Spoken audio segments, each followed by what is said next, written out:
जय Hind defence aspirants, welcome back to my YouTube channel. बच्चों, last lecture में हम लोगों ने मैट्रिसेस और उसके टाइप्स को डिस्कस किया था।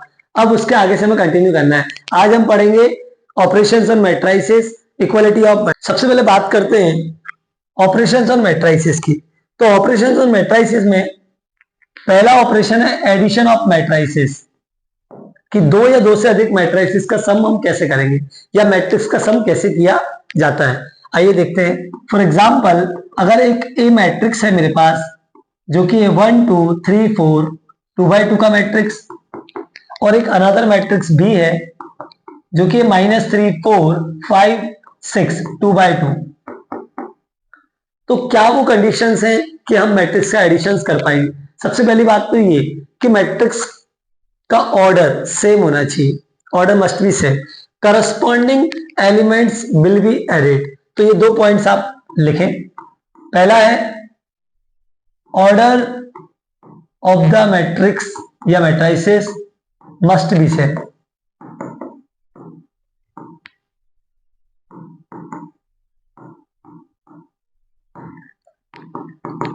सेकेंड, कॉरस्पॉन्डिंग एलिमेंट्स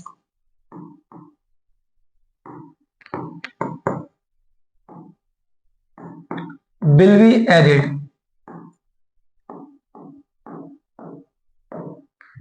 यानी कि जब भी हम मैट्रिक्स का एडिशन करेंगे तो ऑर्डर उनका सेम होना चाहिए, तभी हम मैट्रिक्स का एडिशन कर पाएंगे।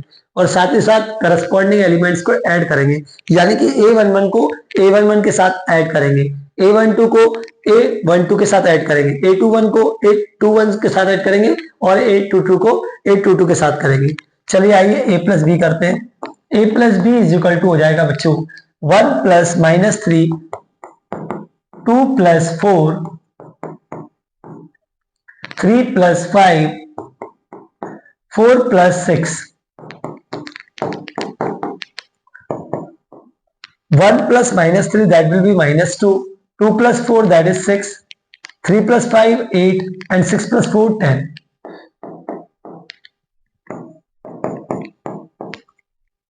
तो ये हो गया हमारा एडिशन ऑफ मैट्रिसेस। फाइनली क्या आया, -2 6 8 10 और 2x2 का ही ऑर्डर है, यानी कि सेम ऑर्डर के मैट्रिक्स ऐड होकर सेम ऑर्डर का ही मैट्रिक्स देंगे। ठीक है, तो ये था मैट्रिक्स का एडिशन। अब एक एग्जांपल के तौर पे हम भी एक क्वेश्चन करते हैं। अब हम ऐड करते हैं बच्चों 3x3 के मैट्रिक्स में 3x3 के मैट्रिक्स को 1 2 3 4 5 6 7 8 9। ये एक 3x3 का मैट्रिक्स है। इसमें एक और 3x3 का मैट्रिक्स ऐड करना है। -3 1/2 5 4 3 -2 1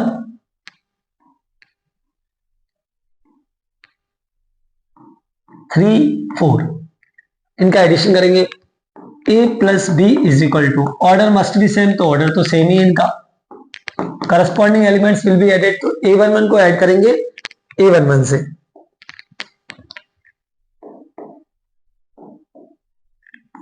यानी कि 1 प्लस -3 2 प्लस 1/2 ऐसे।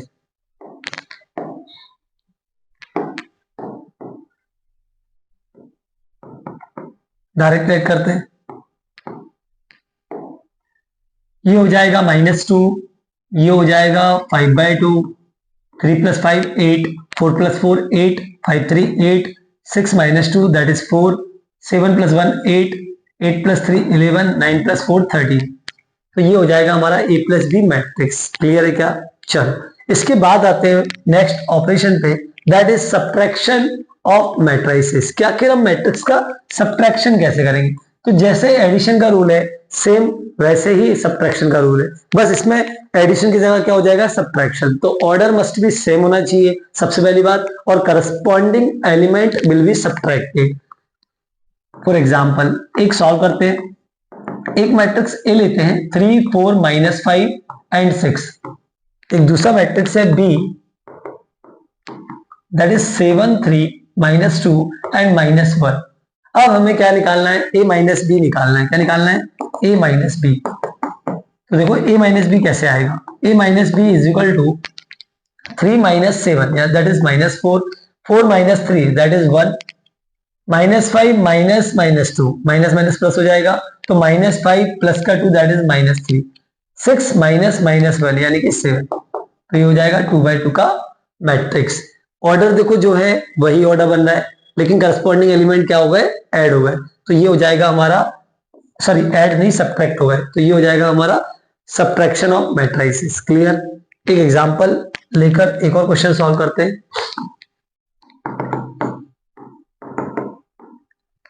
3 4 -2 -1 6 1 8 7 4 एक मैट्रिक्स है।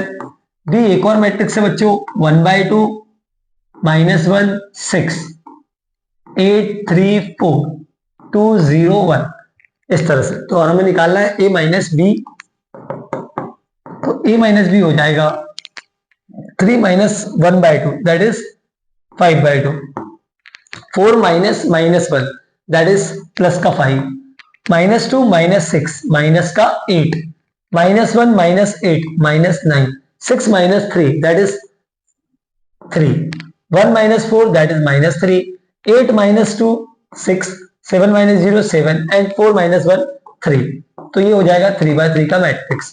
3/3 के मैट्रिक्स में से 3/3 का मैट्रिक्स सब्ट्रैक्ट करेंगे तो एक जो मैट्रिक्स फॉर्म होगा वो भी 3/3 का ही होगा।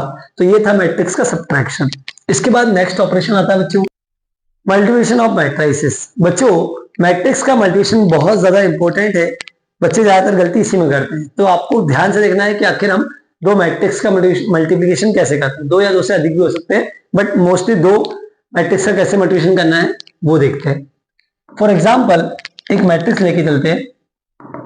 अच्छा, सबसे पहले ये जान लेते हैं कि आखिर किन मैट्रिक्स का मल्टीप्लिकेशन पॉसिबल हो सकता है, कब, आखिर क्या कंडीशन है कि मैट्रिक्स का मल्टीप्लिकेशन हो पाएगा। बच्चों अगर एक ए मैट्रिक्स है aij m/n का, और एक बी मैट्रिक्स है bij n/r का, तभी इनका मल्टीप्लिकेशन पॉसिबल हो पाएगा। यानी मल्टीप्लिकेशन के लिए पहले वाले कॉलम की नंबर ऑफ रोज दूसरे वाले पहले वाले मैट्रिक्स की नंबर ऑफ कॉलम्स दूसरे वाले मैट्रिक्स की नंबर ऑफ रोज के इक्वल होना चाहिए। ये दोनों की वैल्यू इक्वल होगी तभी हम मैट्रिक्स का मल्टीप्लिकेशन कर पाएंगे, और जो मैट्रिक्स फॉर्म होगा बच्चों वो बनेगा m/r का मैट्रिक्स। चलो इसे एग्जांपल से देखते हैं। एक मैट्रिक्स ए ले रहा हूं जो कि 1 2 3 4 है, ये कितने में कितने का ऑर्डर हो गया, 2/2 का। एक अनदर मैट्रिक्स ले रहा हूं बच्चों बी 2/3 का, 1 2 3 3 4 5। तो इस तरह से मैंने दो मैट्रिक्स लिए, अब इनका मल्टीप्लिकेशन करना है। देखते हैं ए और बी को मल्टीप्लाई कैसे करेंगे। देखिए एक बार, मैट्रिक्स का मल्टीप्लिकेशन का रूल ये होता है कि पहले वाले मैट्रिक्स को दूसरे वाले मैट्रिक्स से मल्टीप्लाई करना है तो फर्स्ट वाले मैट्रिक्स की फर्स्ट रो को हम मल्टीप्लाई करेंगे सेकंड वाले मैट्रिक्स की फर्स्ट कॉलम से, और उसके बाद एक एलिमेंट मिलेगा उसको यहाँ हम रखेंगे। फर्स्ट रो फर्स्ट कॉलम का हमने कर दिया, इसके बाद फर्स्ट रो का सेकंड कॉलम के साथ मल्टीप्लाई करेंगे, and then first row third column का हम करस्पॉन्डिंग एलिमेंट्स का मल्टीप्लाई करके ऐड करेंगे। कैसे करके देखते हैं। 1, 2 का 1, 3 के साथ करेंगे तो 1 बन जा 1 प्लस 2 3 जा 6, ऐसे करना है। फिर 1, 2 का 2, 4 के साथ 1 2 2 4, तो 1 का 2 के साथ 2 का 4 के साथ, तो 1 2 जा 2 प्लस 2 4 जा 8, 1 का 3 में करेंगे 3 प्लस 2 5 जा 10। तो इस तरह से करस्पॉन्डिंग मल्टीप्लाई होता है और एडिशन लगता है। 1 2 1 3, 1 1 जा 1 प्लस 2 3 जा 6, 1 2 2 4, 1 2 जा 2 प्लस 2 4 जा 8, 1 2 3 5, 1 का 3 के साथ 3 प्लस 2 5 जा 10। इस तरह से आगे सेकंड कॉलम का करेंगे। अब सेकंड रो का करेंगे, सेकंड रो का फर्स्ट कॉलम के साथ मल्टीप्लाई करेंगे। 3 1 जा 3 प्लस 3 4 जा 12, सेकंड रो सेकंड कॉलम 3 2 जा 6 प्लस 4 4 जा 16, सेकंड रो थर्ड कॉलम 3 3 जा 9 प्लस 5 4 जा 20। कितने में कितने का मैट्रिक्स बन जाएगा बच्चों, ये हमारा 2/3 का। देखो बन भी रहा है। अब इसको ऐड करते हैं, ये हो जाएगा 7 10 13 15 22 29 और 2/3 ऑर्डर का मैट्रिक्स हमें मिल जाएगा। तो ये था दोस्तों मैट्रिक्स का मल्टीप्लिकेशन। मतलब मैट्रिक्स मल्टीप्लिकेशन में मेन बात ये ध्यान रखना है कि पहले वाला जो मैट्रिक्स है उसके नंबर ऑफ कॉलम्स दूसरे वाले मैट्रिक्स की नंबर ऑफ रोज के इक्वल होना चाहिए, तभी हम मैट्रिक्स का मल्टीप्लिकेशन कर सकते हैं। और जो हमें मैट्रिक्स बनकर मिलेगा मल्टीप्लिकेशन के बाद वो मिलेगा m बाय आर का। ये हम पहले से डिसाइड कर सकते हैं कि भाई m बाय आर का मैट्रिक्स बनेगा, और जब आप सॉल्व करोगे तो m बाय आर का ही मैट्रिक्स मिलेगा। अब यहाँ पर 2 है m और r कौन है 3, तो 2 बाय 3 का मैट्रिक्स हमें मिल गया। एक और क्वेश्चन करते हैं सॉल्व। एक क्वेश्चन लेते हैं 3 बाय 2 का।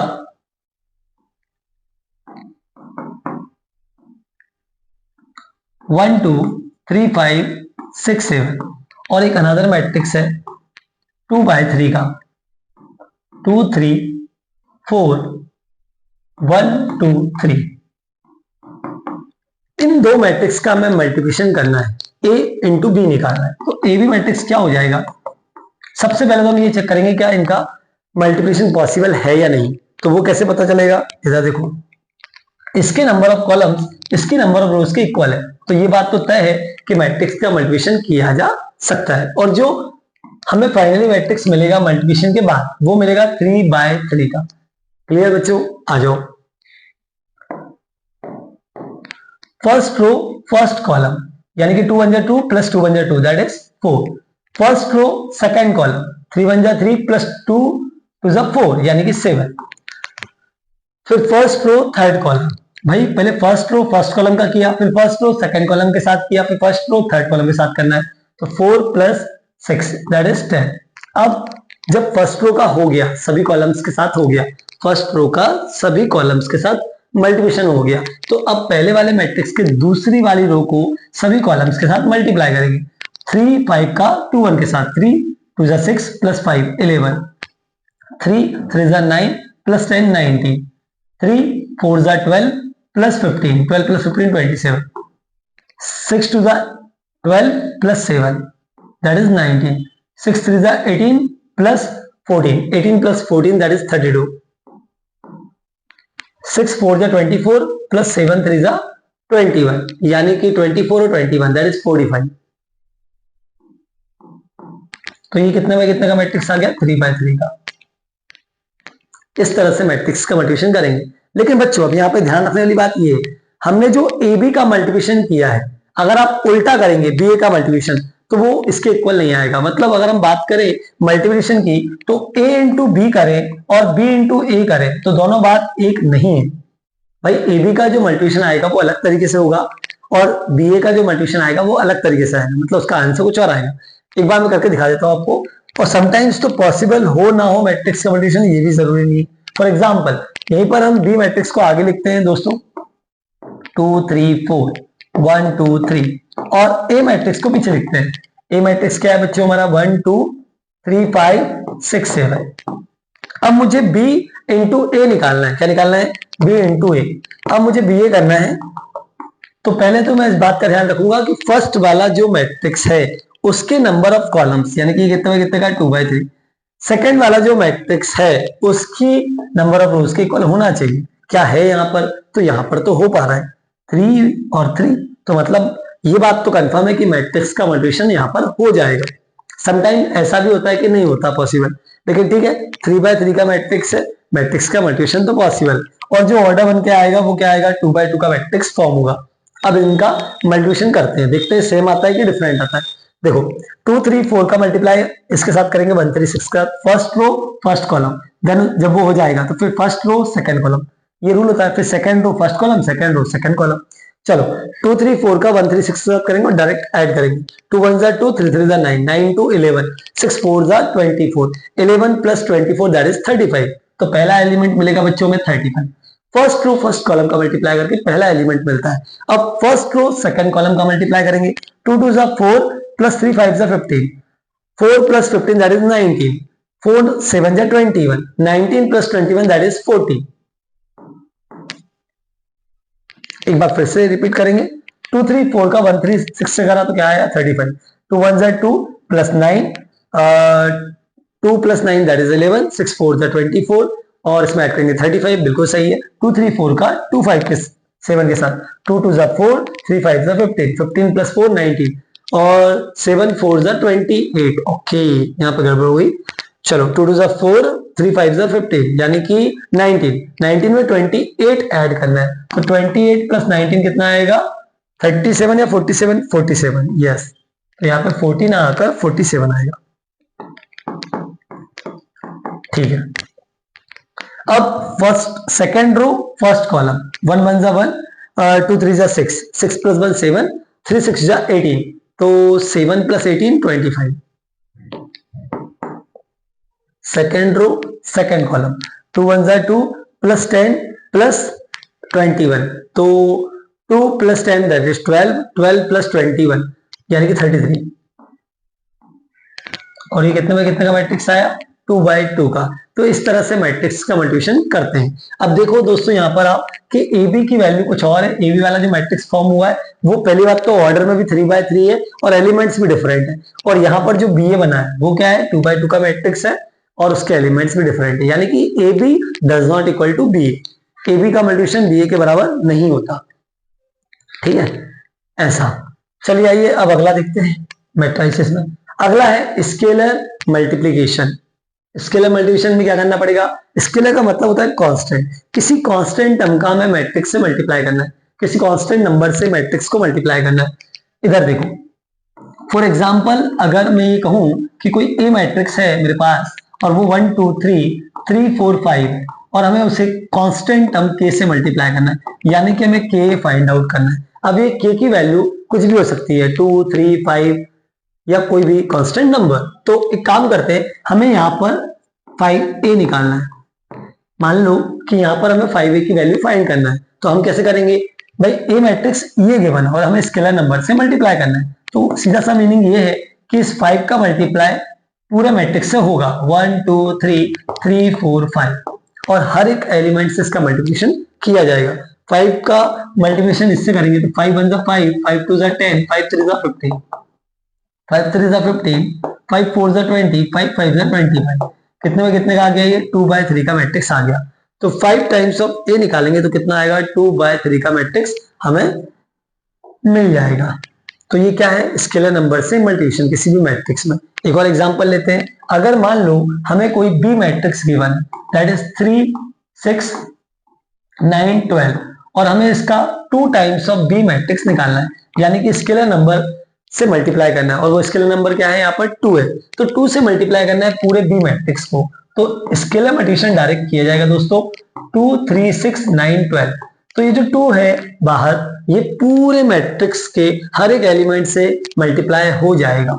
तो ये हो जाएगा 2 3 जा 6, 2 6 जा 12, 2 9 जा 18, 2 12 जा 24। ये हो गया। इस तरह से स्केलर मल्टीप्लिकेशन किया जाता है। हमने आज एडिशन देखा, सब्ट्रैक्शन देखा, मल्टीप्लिकेशन देखा मैट्रिक्स का, और स्केलर मल्टीप्लिकेशन देखा। लेकिन अगर हम बात करें मैट्रिक्स के डिवीजन की, तो मैट्रिक्स का डिवीजन पॉसिबल नहीं है दोस्तों। मतलब एक मैट्रिक्स को दूसरे मैट्रिक्स से डिवीजन नहीं किया जा सकता, डज नॉट एग्जिस्ट। ठीक है, ये एग्जिस्ट नहीं करता। इसके बाद हम बात करते हैं इक्वालिटी ऑफ मैट्रिसेस की, कि आखिर दो मैट्रिक्स इक्वल कब होंगे। तो फिलहाल हम यहाँ हेडिंग डालेंगे equality of matrices. Equality of matrices.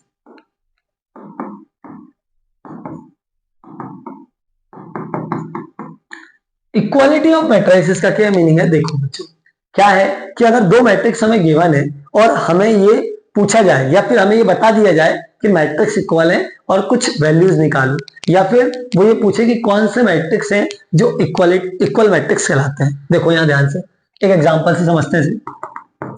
एक ए मैट्रिक्स है 1 2 3 4 और एक बी मैट्रिक्स है जो कि है ए बी सी डी। दोस्तों अब ये दोनों मैट्रिक्स इक्वल अगर हैं या इक्वल अगर हैं तो फिर क्या वैल्यूज होंगी एबीसीडी की? या तो वो आपसे ये पूछेगा कि एबीसीडी की वैल्यू बता दो। अगर ये दोनों मैट्रिक्स इक्वल हैं तो कोई भी दो मैट्रिक्स इक्वल कब होते हैं दोस्तों? जब उनके करस्पॉन्डिंग एलिमेंट्स इक्वल होते हैं, एंड जब उनका ऑर्डर भी क्या होता है? इक्वल होता है या ऑर्डर सेम होता है। तो इक्वालिटी की पहली कंडीशन क्या है? ऑर्डर मस्ट बी सेम, क्योंकि हम कंपेरिजन ही तभी कर पाएंगे। Order must be same, order of matrices must be same, must be same, order of matrices must be same, and second is order तो सेम हो ही गया, सेकंड है corresponding elements will be equal, corresponding elements will be equal। अब अगर हमें किस type के question पूछे जाते हैं, दो तरीके के। पहला क्वेश्चन क्या है कि इक्वालिटी ऑफ मैट्रिसेस, कौन से दो मैट्रिक्स इक्वल है, पहली बात। दूसरी बात वो बोल देगा ये दोनों मैट्रिक्स इक्वल है, ए और बी मैट्रिक्स इक्वल है, बस आप वैल्यूज बताओ कुछ कांस्टेंट की, ऐसा। तो अगर फिलहाल इस क्वेश्चन में ये बोला जाए कि अगर ए और बी मैट्रिक्स इक्वल है, ये बुक वाले ने हमें दिया है कि ए और बी मैट्रिक्स इक्वल है, अब बताओ एबीसीडी की वैल्यू क्या होगी। तो भाई according to the equality of matrices corresponding elements will be equal and order must be equal. तो अगर बात करें ए और बी मैट्रिक्स की तो इनका ऑर्डर तो क्या सेम है ही। अब करस्पॉन्डिंग एलिमेंट्स की बात कर लेते हैं, तो ए किसके इक्वल होगा, 1 के इक्वल होगा, दैट इज ए की वैल्यू 1 होना चाहिए अगर ये इक्वल मैट्रिक्स है। और सामने वाला पहले देके रख रहा है कि ये दोनों मैट्रिक्स अगर इक्वल है एबीसीडी की वैल्यू बताओ, तो A is equal to 1 and B is equal to 2 दोस्तों, C is equal to 3 and D is equal to 4। इस तरह से चारों की वैल्यू आ जाएगी। अब अगर वो ये पूछता है ए और बी मैट्रिक्स इक्वल होंगे तब क्या होगा, देखो अगर मान लो उसने बोला x, y, z और w, ये ए मैट्रिक्स है और बी मैट्रिक्स है x, y, z और p, तो अगर ये दोनों मैट्रिक्स इक्वल हो, इसके लिए बताइए कि p की वैल्यू क्या होगी। तो आप बोलोगे कि अगर ये दोनों मैट्रिक्स इक्वल होंगे और x x है, y y है, z z है, बट w की जगह p है, तो p की वैल्यू यहां से क्या हो जाएगी दोस्तों, w। यानी कि कंपैरिजन करते वक्त ये ध्यान रखना है कौन सा एलिमेंट अननोन है उसकी वैल्यू फाइंड करना है, तो उसी के करस्पॉन्डिंग एलिमेंट देखकर हम उसकी वैल्यू इजीली कैलकुलेट कर सकते हैं। एक और एग्जांपल लेते हैं ताकि और बेहतर तरीके से ये समझ में आए। चलिए एक और एग्जांपल लेते हैं। ए मैट्रिक्स है जो कि हमारा 1 2 3 4 5 6 है और अनदर मैट्रिक्स बी है, ये 1 2 3 4 5 6 है। अब ये दोनों मैट्रिक्स दोस्तों एक जैसे दिख रहे हैं, मतलब ये दोनों मैट्रिक्स क्या होंगे, इक्वल मैट्रिक्स होंगे। तो इक्वल मैट्रिक्स का सिंपल सा कंसेप्ट क्या है कि ऑर्डर मस्ट बी सेम और corresponding elements will be equal. अगर हम ये दोनों मैट्रिक्स को देखें तो वी कैन से दैट कि these are the equal matrices, these are the equal matrices, ये दोनों आपस में क्या है, इक्वल मैट्रिसेस है। ए और बी का ऑर्डर भी सेम है और ए और बी के करस्पॉन्डिंग एलिमेंट भी इक्वल है, that's why A and B are equal matrices. मतलब हम इन्हें देखकर बता सकते हैं कि ए और बी इक्वल मैट्रिसेस हैं। अब एक क्वेश्चन लेते हैं, छोटा सा क्वेश्चन है, ए इज इक्वल टू 3 5 6 8 है और एक मैट्रिक्स बी गिवन है 3 5 2x एंड 3y या 4y। अब क्वेश्चन में दिया है if these matrices are equal matrices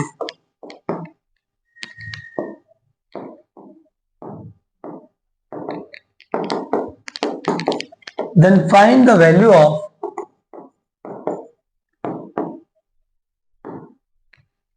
x and y। अब हमें x और y की वैल्यू निकालना है, दो मैट्रिक्स इक्वल दिए हुए हैं, वी नो वेल कि करस्पॉन्डिंग एलिमेंट्स इक्वल होंगे, ऑर्डर सेम होगा। 2x2 का मैट्रिक्स ये है दोस्तों, 2x2 का मैट्रिक्स ये है, तो एक बात तो तय हो गई कि भाई ऑर्डर तो सेम है, बट करस्पॉन्डिंग एलिमेंट्स को इक्वल करके हम x और y की वैल्यू कैलकुलेट कर लेंगे।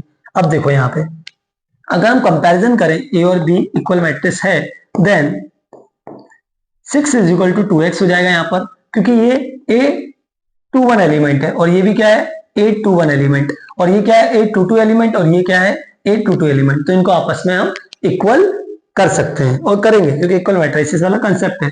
तो x इज इक्वल टू 3 आ गया और 4y किसके इक्वल हो जाएगा इस हिसाब से 8 के इक्वल, तो y इज इक्वल टू कितना आ जाएगा 2। x की वैल्यू 3 आई बच्चों और y की वैल्यू 2 आई। तो ये था आपका क्वेश्चन जो कि हमने सॉल्व किया और इसका आंसर क्या आया, x is equal to 3 and y is equal to 2। Clear है। एक क्वेश्चन और आपको दे रहा हूं फिर क्लास को एंड करेंगे। चलिए एक क्वेश्चन है बच्चों आपके लिए और करके बताओ क्या आंसर आएगा। एक मैट्रिक्स A है दैट इज 1 2 3 10 15 14 6 9 एंड 12। ये एक ए मैट्रिक्स है, एक ए मैट्रिक्स है, एक बी मैट्रिक्स गिवन है that is 1 2 3 2x 3y and 7z। उसके बाद 6 9 एंड 12। इस तरह से मैट्रिक्स दिया है। if these matrices are equal matrices, then find the value of x, y and z। आपको ये बोल दिया गया है कि a और b मैट्रिक्स इक्वल है, बताइए x, y और z की वैल्यू क्या होगी। तब आप क्या करेंगे यहां पर दोस्तों बताइए। पहले तो सभी बच्चे मुझे कमेंट करके बताएंगे कि x, y और z की वैल्यू आपकी क्या है, उसके बाद मैं सॉल्यूशन करके बताऊंगा कि x और y और z की वैल्यू क्या है।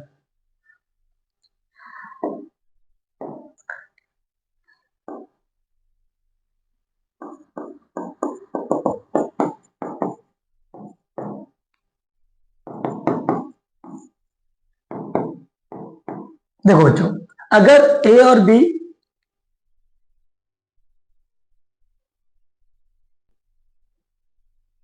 a is equal to B, then हमें कैसे निकालना है वैल्यू एक्स वाई जेड की। चलो मैं करके बताता हूं। जिन बच्चों के कमेंट आ गए उन बच्चों के आंसर सही है कि नहीं है चेक कर लेना। चलो आओ, corresponding element will be equal, तो 10 इज इक्वल टू 2x होगा बच्चों। तो यहाँ पे हम लिखेंगे 10 इज इक्वल टू 2x। अगर हम यहाँ से x की वैल्यू निकालें तो क्या आएगी बोलो 5। 15 is equal to 3y, 15 is equal to क्या हो जाएगा 3y, तो y की वैल्यू क्या आएगी दोस्तों 5। And 14 is equal to 7z, 14 is equal to 7z रख पाएंगे तो z की वैल्यू क्या आएगी 2। यानी कि हमारी x की वैल्यू 5 है, y की वैल्यू भी 5 है और z की वैल्यू 2 है। तो x is equal to 5, y is equal to 5 and z is equal to 2। ये इनके आंसर्स हो जाएंगे, x y z की वैल्यू ये होगी। ठीक है बच्चों, जिन लोगों का आंसर आ गया बहुत बढ़िया है, जिनका नहीं आया बेटा एक बार और चेक कर लेना। आंसर यही आएगा, x की वैल्यू 5, y की वैल्यू 5 और z की वैल्यू 2। तो आज की क्लास यहीं तक ओवर करते हैं, इसके बाद मिलते हैं अगले वीडियो में नेक्स्ट टॉपिक के साथ। जय हिंद, जय भारत।